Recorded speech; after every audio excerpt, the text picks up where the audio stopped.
สบายดีทุกคนอีกครั้งหนึ่งวันนี้เรามาต่อข้อยอหยุงวิธีการซังซาเมื่อวานนี้อาจารย์ถามเนาะว่าทับอิฐแม่นเฮาหยังก่อนเฮาต้องซังซาโลหะแม่นบ่ปานเนาะแม่นบ่ฟักขัวมีเหล็กอยู่จักตัวปาน2แต่ฟักซ้ายมีจักตัวมี1แสดงว่าเฮาต้องเติม1หรือเติม2เติม2เข้านี่แม่นบ่โอเคเติม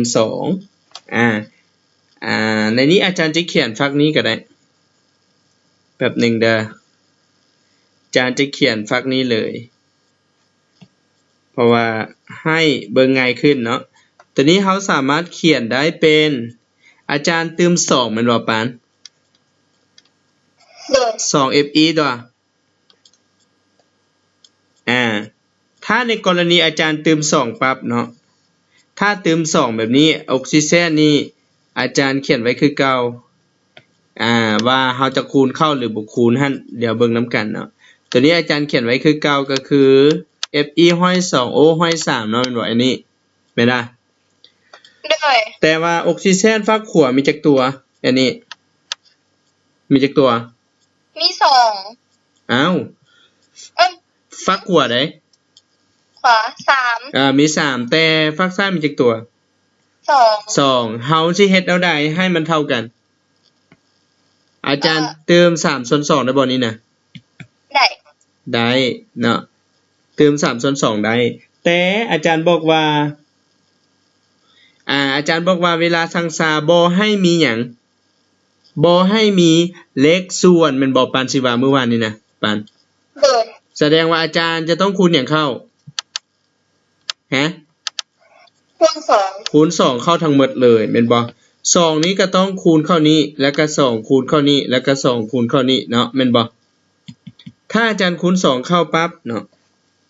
ถ้าคูณ2เข้าแสดงว่าอันนี้จะกลายเป็นหยังถ้าเอา2คูณ2เฮาจะได้เป็นหยังอันนี้กลายเป็น4และตัวนี้จะกลายเป็นหยังถ้าเอา3คูณ2เป็น6 6หาร2มีค่าเท่าหยังอันนี้3 3แสดงว่าค่าตัวนี้จะต้องแม่น3แม่นบ่และตัวนี้ก็ต้องเป็น2แม่นตัวโอเคบ่โดยฮัลโหลสบายดีจังซี่ฮัลโหลโอเคสังเกตเบิ่งเนาะข้อนี้แม่นเฮาสังเกตง่ายๆเลยสุภมีโอเคอยู่ว่าสุภมีโดยสำหรับข้อยอยุงเข้าใจบ่หลานเข้าใจบ่วิธีการซังซาฮัลโหลข้อยอยุงเนาะบัดนี้ข้อดอเด็กข้อดอเด็กเฮาสังเกตว่าฮีโดฟักซ้ายมีจักตัวทุกคนฮีโดฟักซ้ายมีจักตัวที่2 Cl ฟักซ้ายมีจักตัวสุภมี2แต่ฟักขวาเฮาเห็นฮีโดกับCl มีจักตัวอย่างละ1ดังนั้นเฮาควรเติมหยังเข้าเติม2ใส่เห็นบ่อันนี้ง่ายบ่ทุกคนง่ายบ่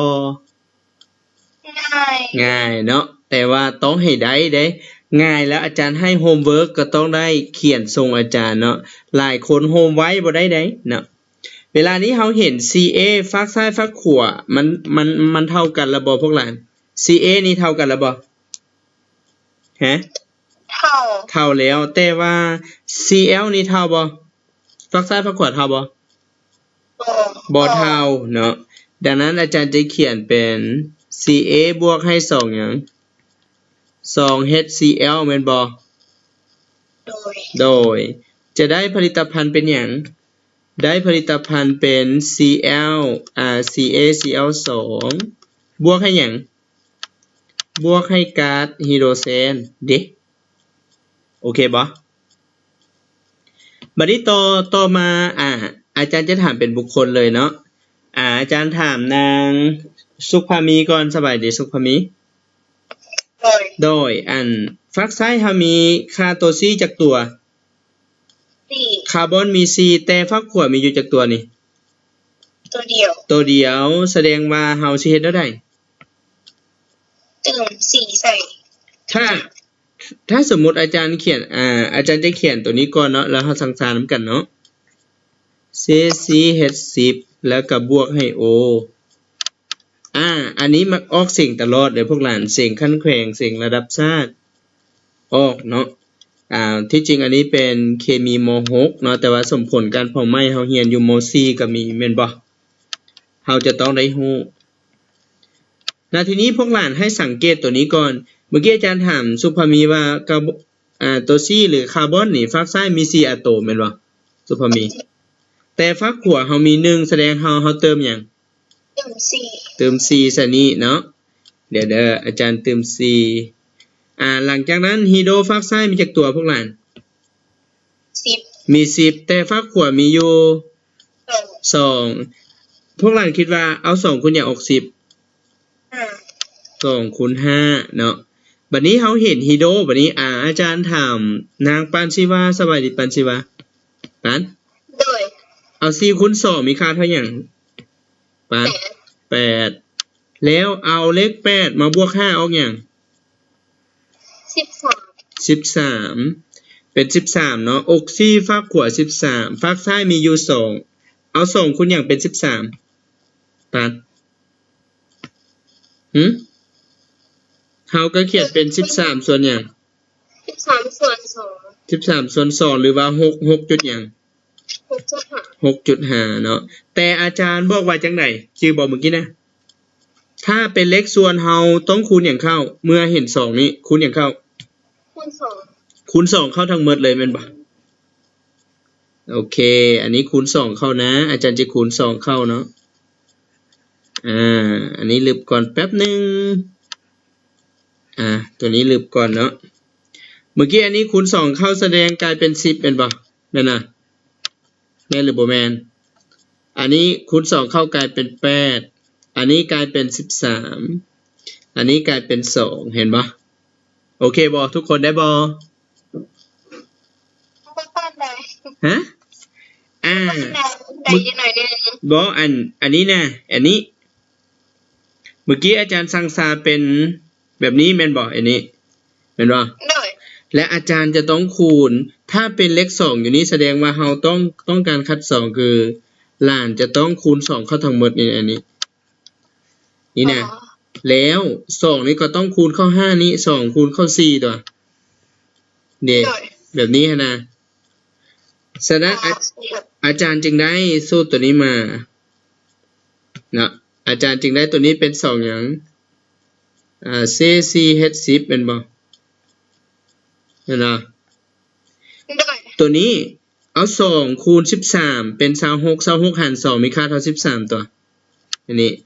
แม่นเดแล้วเอา2คูณ4เป็นหยังล่ะ8เป็น8เฮาได้8 CO2 เอา2คูณ5ดิ10นี่ลานก็เติมแบบนี้เห็นบ่เข้าใจบ่ได้เข้าใจโดยเข้าใจแล้วให้ได้อาจารย์ให้ตัวอย่างอื่นเราแก้ได้นะ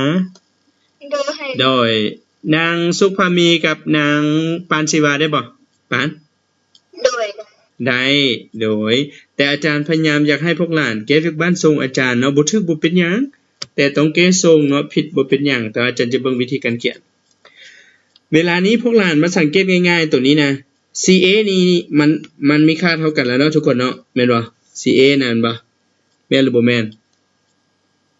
แม่นบ่ CA เท่ากันแล้วแต่ว่าเฮามาเบิ่ง CL นี่ CL ฝักซ้ายมีอยู่1ฝักขวามีอยู่2ดังนั้นอาจารย์เติมหยังใส่เติม2ซะนี้เลยแม่นบ่แม่นหรือบ่แม่นถ้าเติม2ซะนี้ส่งผลเฮ็ดให้พวกหลานสังเกต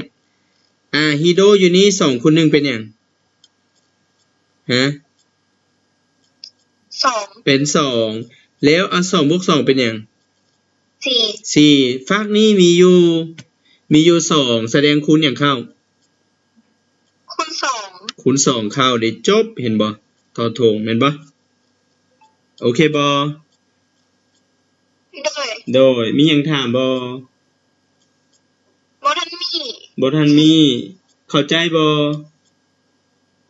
โดยแล้วพอได้อยู่ พอได้อยู่ โอเคบัดนี้โนนกโนนกอาจารย์ถามนางปานชีวาสวัสดีปาน โดย โนนกโนนกหลานสังเกตเนาะหลานสังเกตว่าCA นี่น่ะฟักซ้ายมีจักตัว CA มีหนึ่งฟักขวามีหนึ่งแม่นบ่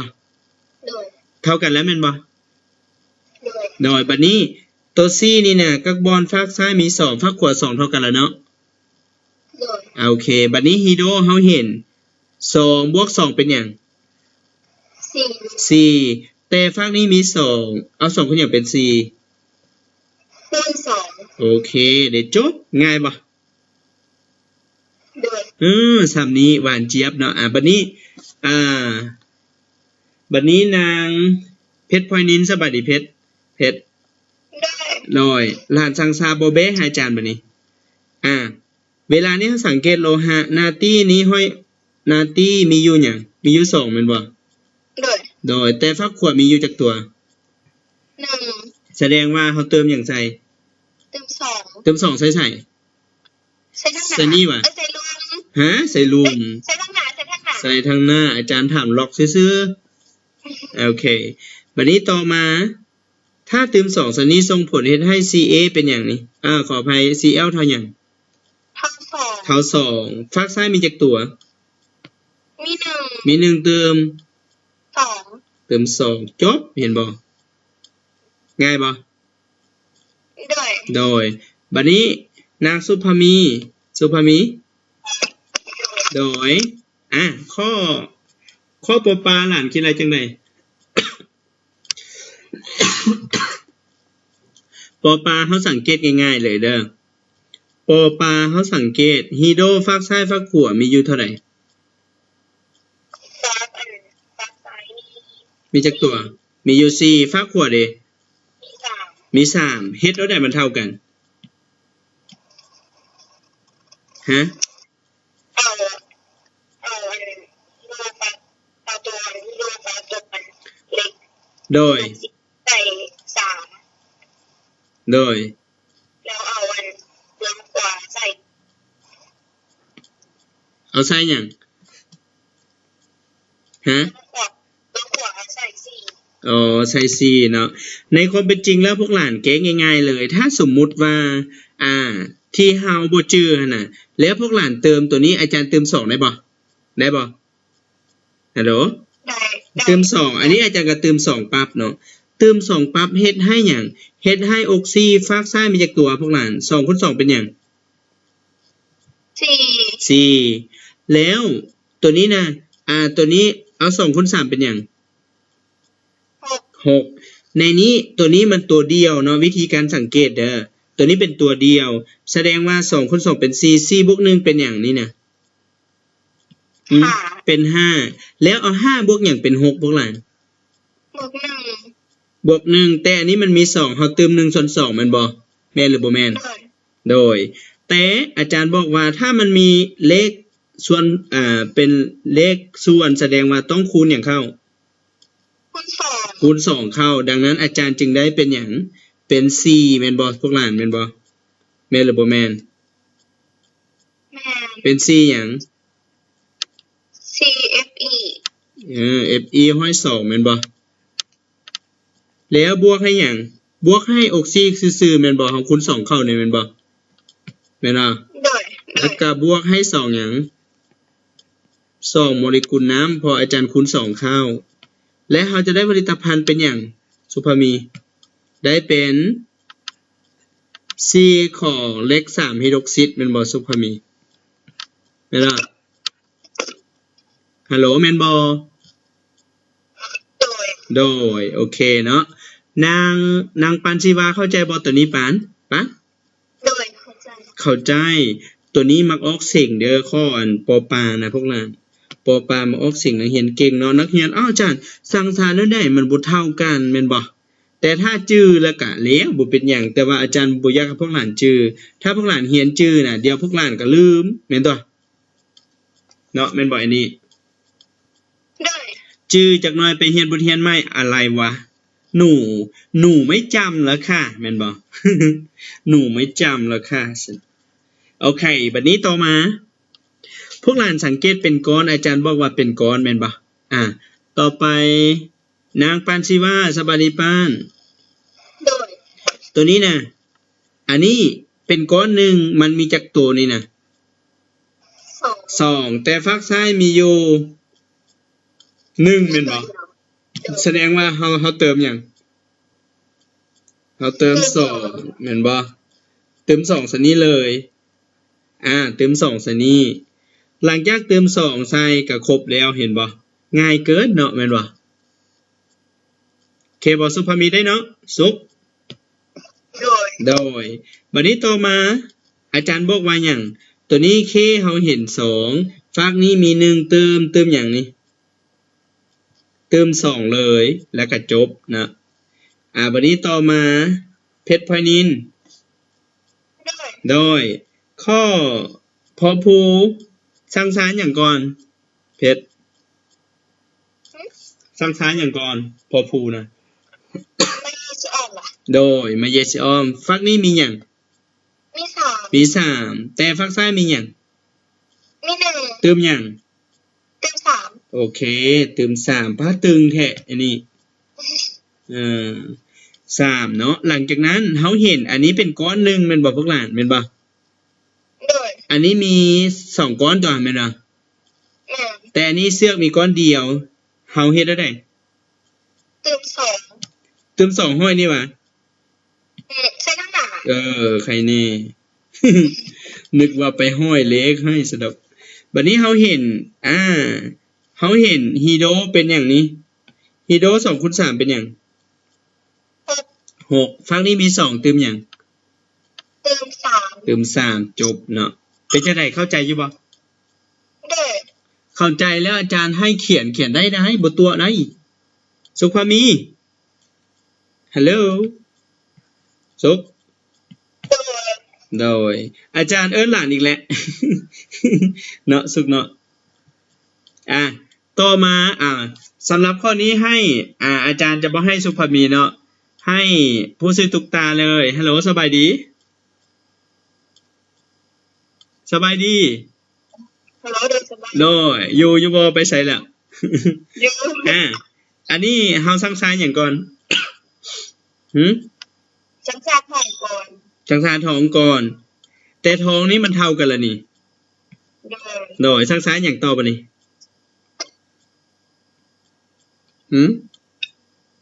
จังซาอกซีสามีมวลสัตว์มีจำนวนหลายคน จำนวนหลายกว่าหมู่ แต่ว่าอยู่เบื้องนี้เบื้องขวามืออาจารย์ตัวมันออกเป็น NO ถ้าเป็นมีตามันจะหอยซองไว้รอจ้ะพอลองสังสารแล้วมันบอกแต่ว่ามันเติมซองใส่เรามันออก เอามา บ่ความจริงอันนี้มันขึ้นกับความเข้มข้นเพราะว่ามันมีทั้งหมด4ระดับเนาะถ้าสมผลแบบนี้วิธีสังเกตที่จริงแล้วมันสังสารด้วย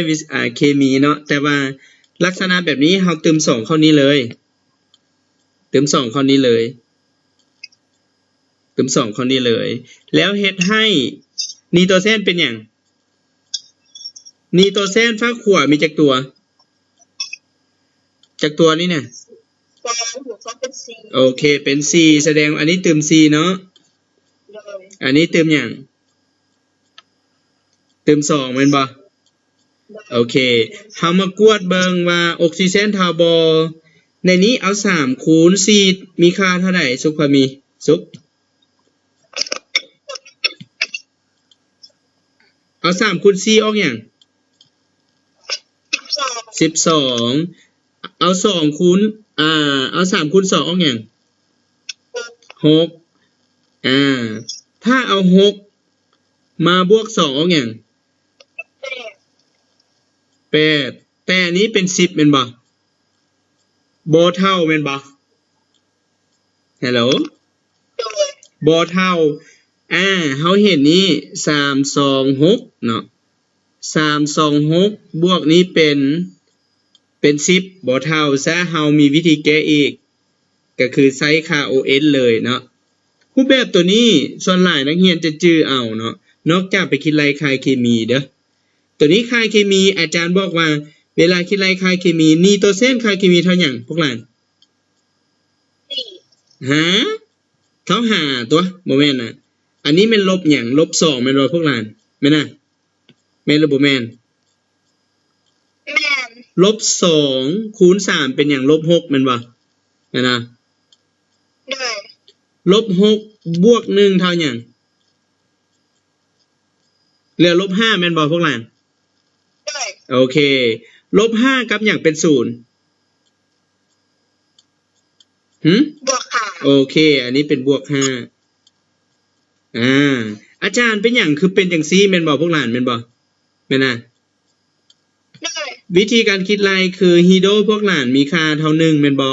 แม่นหรือบ่แม่นแล้วเฮาซอกหาตัวนี้เขียน n ไว้คือเก่าแล้วก็บวกให้ลบ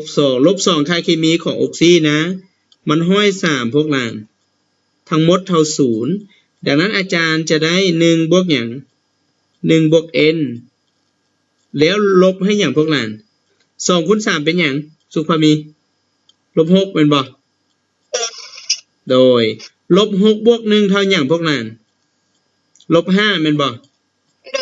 โดยจากซ้ายย้ายขวาอาจารย์ได้ตัว n เท่าหยังบวก5เป็นบ่แม่นน่ะโอเคอันนี้การคิดไล่ค่าเคมีเด้อพวกหลานเด้อบัดนั้นล่ะอาจารย์จึงสอนละเอียดให้เนาะแสดงว่าตัวนี้กลายเป็นหยังเป็นบวกหยังบวก5อันนี้จะกลายเป็นบวก2อาจารย์เป็นหยังต้องเป็นค่าบวก2แม่นบ่พวกหลานแม่นน่ะเพราะว่ามันห้อย2นี่ตัวส่วนอีองค์นี้มีลบ1เด้อเฮาคูณ2เอา2คูณลบ1เป็นลบ2ลบ2กับหยังเป็น0กับบวก2แม่นบ่โอเคบ่ปานสิว่างงบ่ปานตัวนี้นะค่าของมันเท่ากับลบ1ปานแต่มันทั้งหมดมันห้อย2แสดงว่าเฮาต้องคูณ2เข้าไปเป็นลบ2เข้าใจบ่ฮัลโหลถ้าเป็นลบ2แสดงลบ2กับหยังเป็น0ปานบวก2ดิบวก2นี่ดิบัดนี้ออกซิเจนลบ2แม่นบ่ออกซิเจนลบ2ลบ2กับหยังเป็น0บวก2นี่อันนี้ก็บวก2แม่นบ่อยู่ภาวะผู้เดียวหรือว่าบ่ขึ้นกับไผธาตุมันจะมีค่าเคมีเท่า1เนาะเดี๋ยวนี้อาจารย์จะพาพวกหลานคิดไล่ตัวนี้เนาะ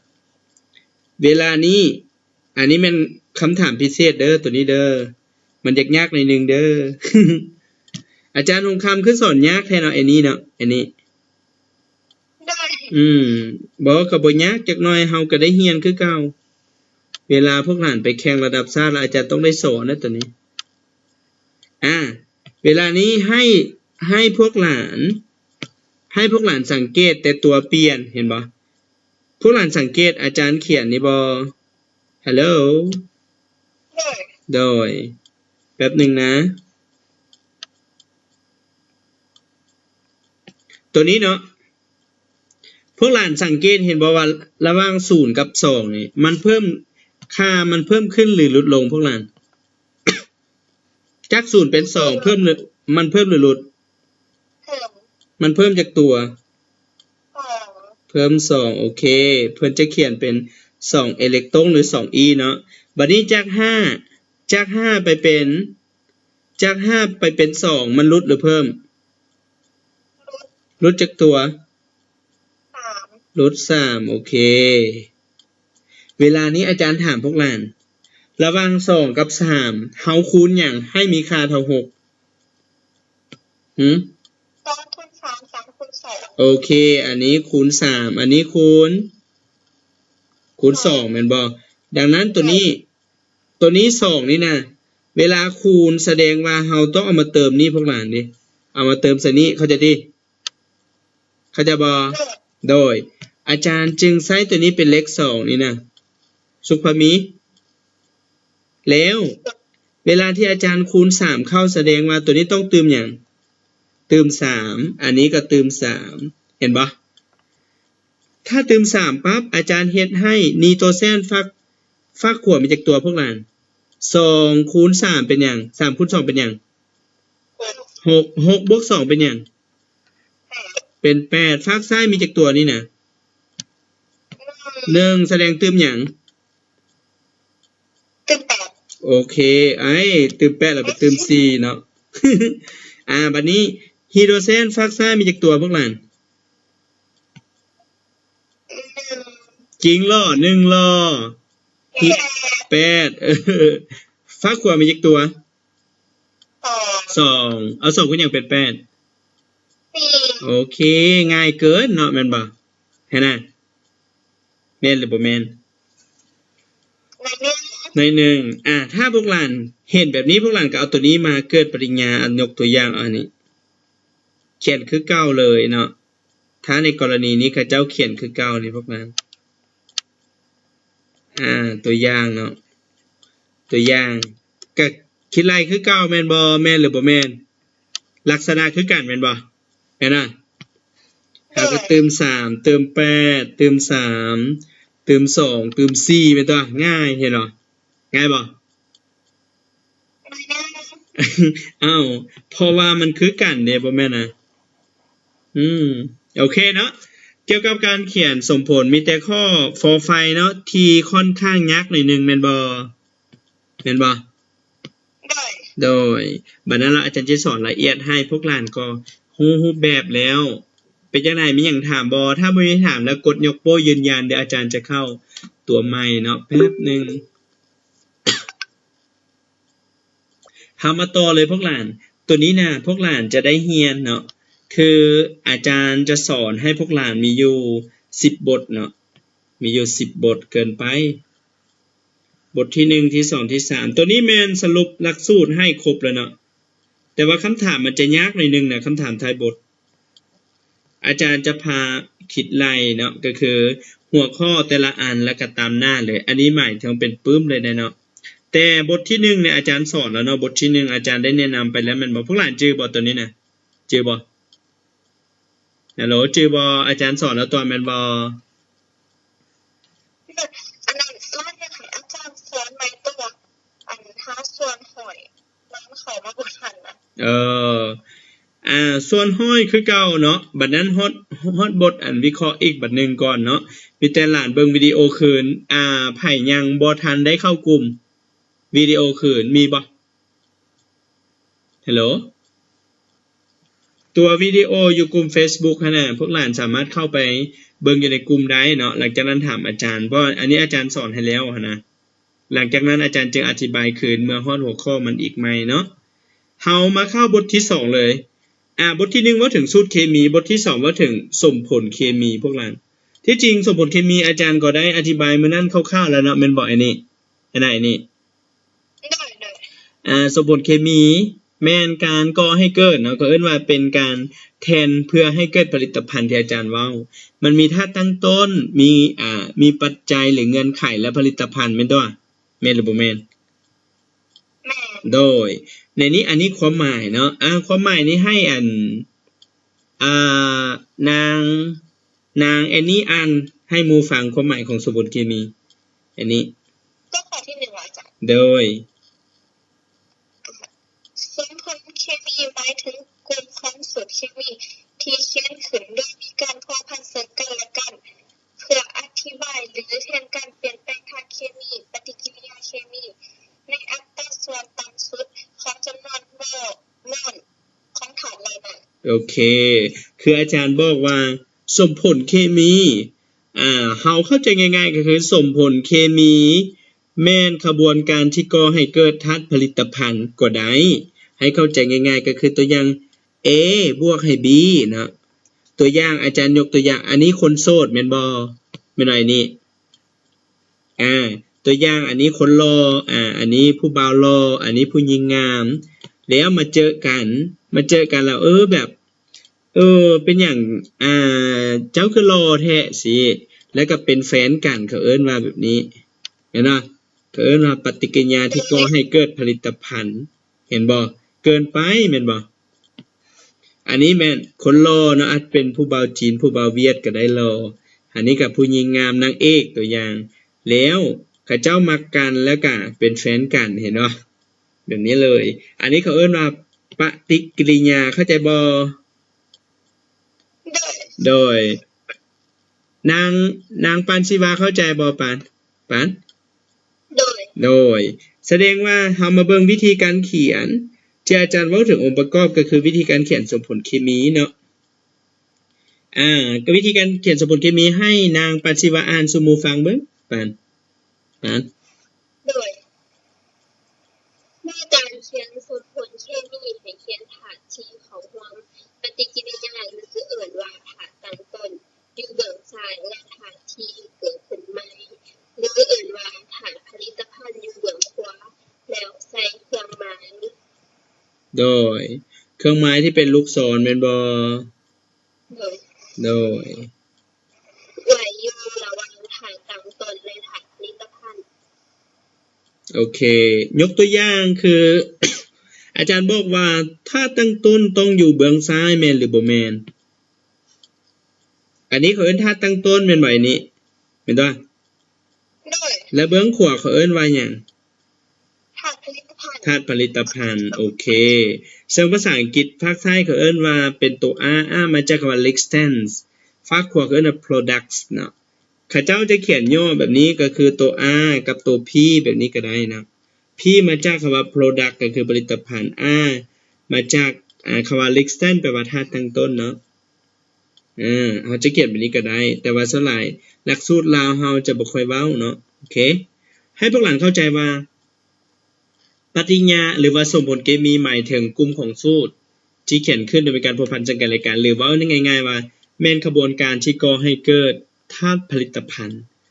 ในการเขียนก็คือให้เขียนธาตุตั้งต้นอยู่เบื้องซ้ายเขียนผลิตภัณฑ์อยู่เบื้องขวาซึ่งเครื่องกลางข้างด้วยตัวขั้นด้วยเครื่องหมายอักษรที่เป็นแบบนี้จะคิดไปหน้าหรือคิดไปหลังก็ได้หรือพวกหลานจะเห็นจะใช้ตัวนี้ก็ได้อันนี้ตัวนี้กับตัวนี้เป็นความหมายเดียวกันเด้อพวกหลานเด้อเข้าใจบ่ตัวนี้กับตัวนี้เป็นความหมายเดียวกันเนาะพวกหลานยังงงนะอาจารย์หลานคือเห็นแบบนี้นะมันคือกับตัวใดคือกันเนาะความหมายอันนี้ต้องขั้นกลางเนาะวันนี้วิธีการสั่งซาอันนี้อาจารย์แต้มรูปเห็นบ่พวกหลานเห็นบ่ถามว่ารูปตัวที่1นี่มันพอดีกันแล้วบ่พวกหลานพอดีกันแล้วว่าบ่พอดีเนาะเพราะว่าฝากใดหนักกว่าซั่นฝากใดหนักกว่าสีม่วงฝากซ้ายแม่นบ่แม่นน่ะฝากซ้ายจะหนักกว่าแม่นบ่ซ้ายแล้วก็ขวาเนาะมื้อนึงว่าขวาซ้ายหยังก็ซ้ายขวาซ้ายว่ะแม่นน่ะอันนี้แม่นขวาแสดงว่าเขาสังเกตว่าเบื้องซ้ายจะหนักกว่าเบื้องขวาแม่นหรือบ่แม่นแม่นบ่แล้วบัดนี้อันนี้ดิฝากขวาหนักกว่าฝากซ้ายแม่นบ่โอเคอันนี้อาจารย์สมเทียบให้พวกหลานเบิ่งซื่อๆว่าเวลาเฮาสั่งซาบ่ถึกแสดงว่ามันก็ต้องฝากนึงหนักกว่าแม่นบ่จังซี่นะเพราะว่าในการสั่งซาเป็นการเฮ็ดให้ขวากับซ้ายเท่ากันแม่นบ่โอเคบ่ปานสิว่าเข้าใจอาจารย์เว้าเนาะปานโดยเวลาสั่งซาที่ถูกต้องก็คือมันเท่ากันก็ต่อเมื่อตัวนี้น่ะนี่มันดุลเดี่ยงกันแล้วพวกหลานแม่นบ่คืออยู่จุดกลางๆนี้เห็นบ่แม่นบ่แสดงว่าอันนี้เป็นเสาเนาะอันนี้เป็นเสาซิงแสดงว่าตัวนี้นะกับตัวนี้ฝั่งนี้กับฝั่งนี้ต้องเท่ากันเขาเอิ้นว่าสั่งซาพอดีแล้วเข้าใจติเข้าใจบ่ถ้าเข้าใจกดยกโป้เลยเข้าใจกดยกโป้เลย Hello Annie เข้าใจบ่ Do you understand for the question เบอร์1excuse me teacher what did you say I don't understand เนาะเบอร์1อาจารย์หลานบ่เข้าใจเนาะปานเนาะแม่นบ่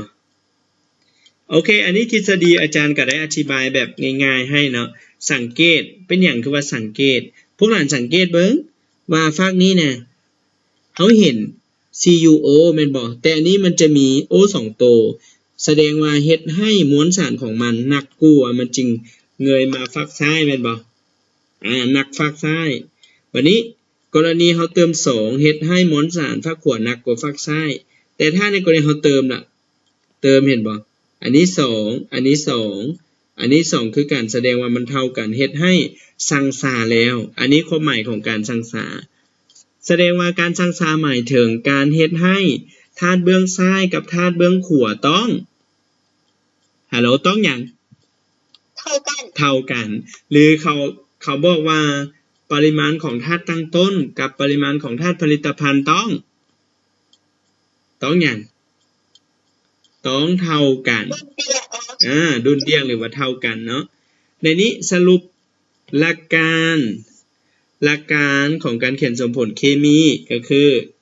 ตามนี้เลยอาจารย์สรุปให้3หลักการเนาะเขียนสูตรอันนี้สรุปให้เด้อ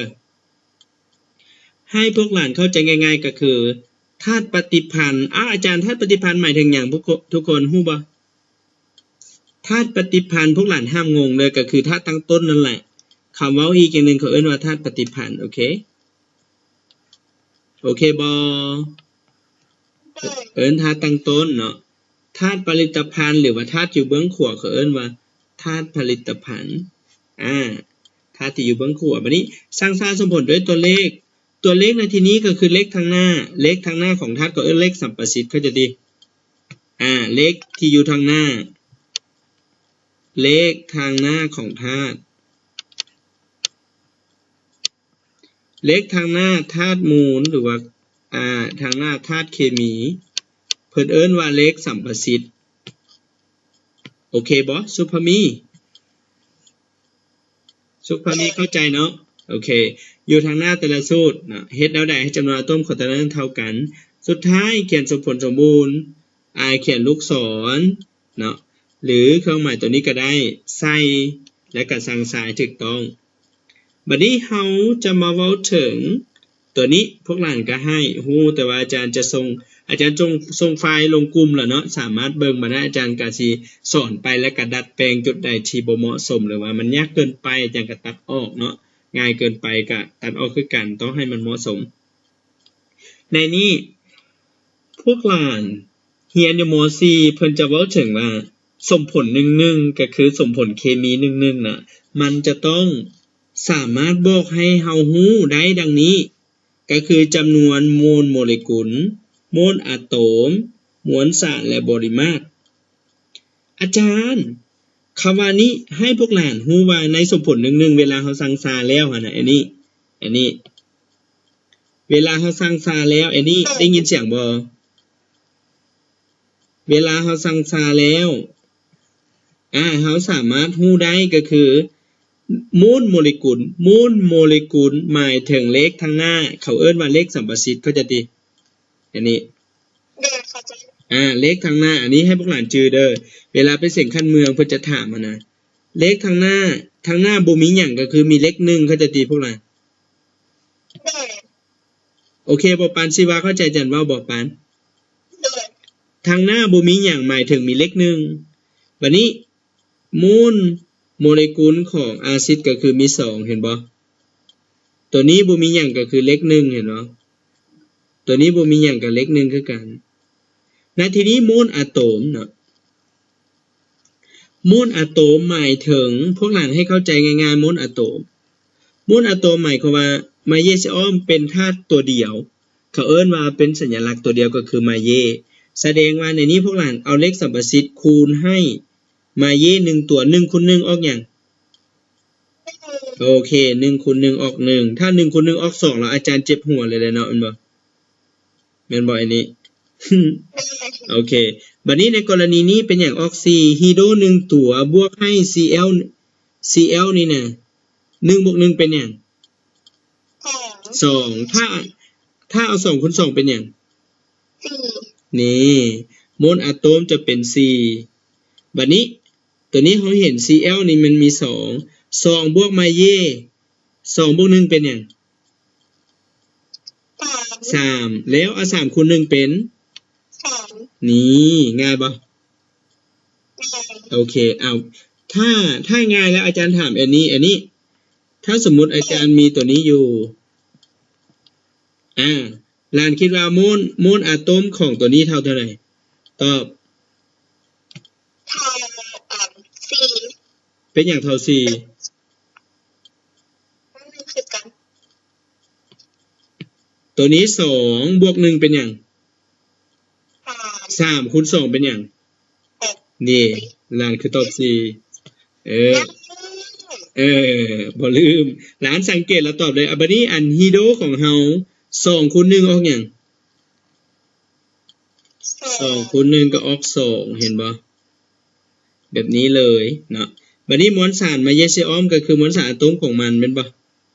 เห็นบ่มวลสารอะตอมของมาเยมีค่าเท่า24เห็นบ่สุภามีแม่นบ่โดยบัดนี้73มาแต่ใส่ธาตุกะโลมีมวลสารเท่าใดพวกนั้น35.5โดย Cl นี้ 35.5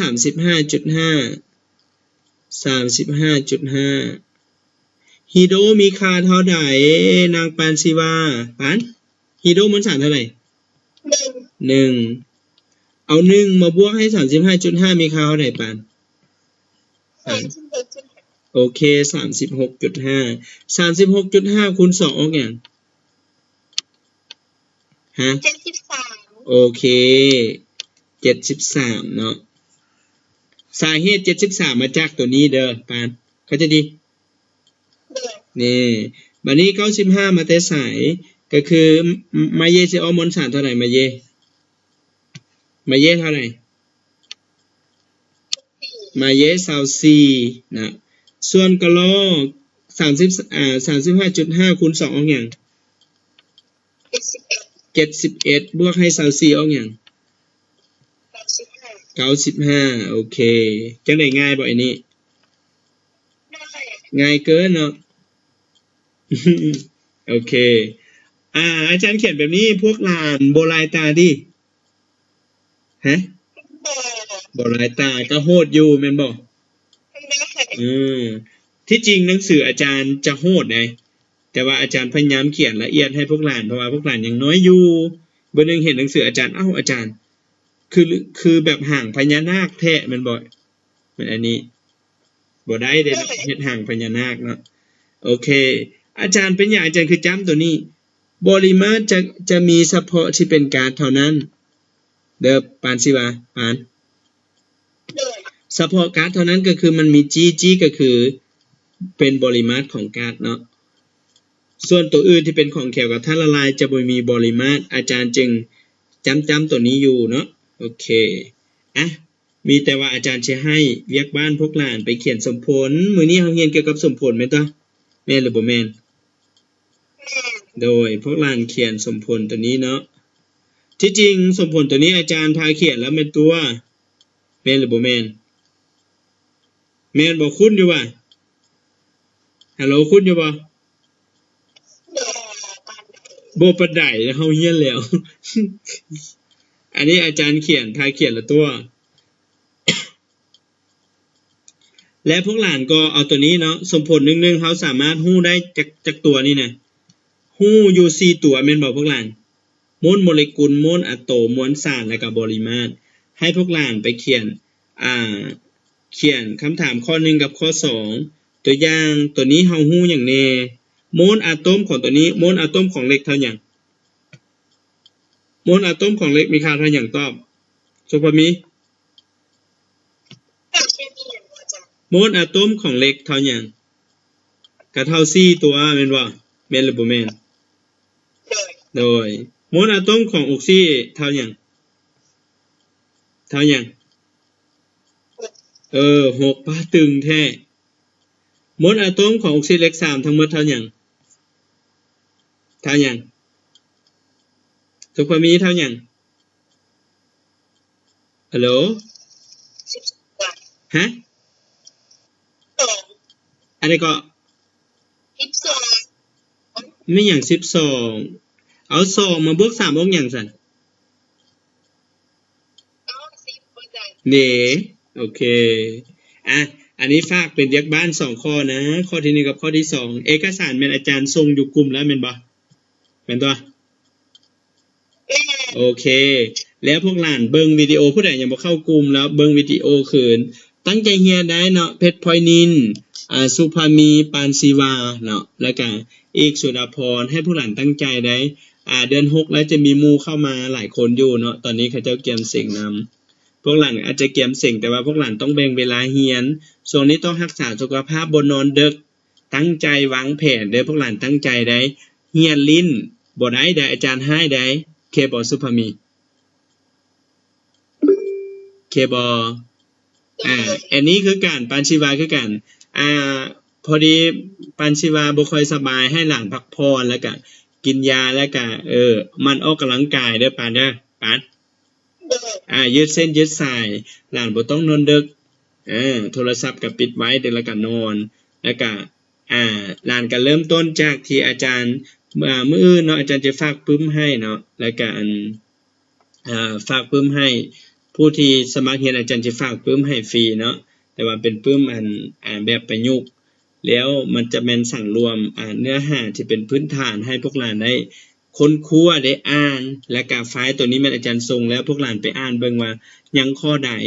พวกหลานสรุปมาแบบย่อๆชี้พวกหลานเข้าใจหรือว่าบ่เข้าใจพวกหลานก็ถามอาจารย์ให้พวกหลานตั้งใจเรียน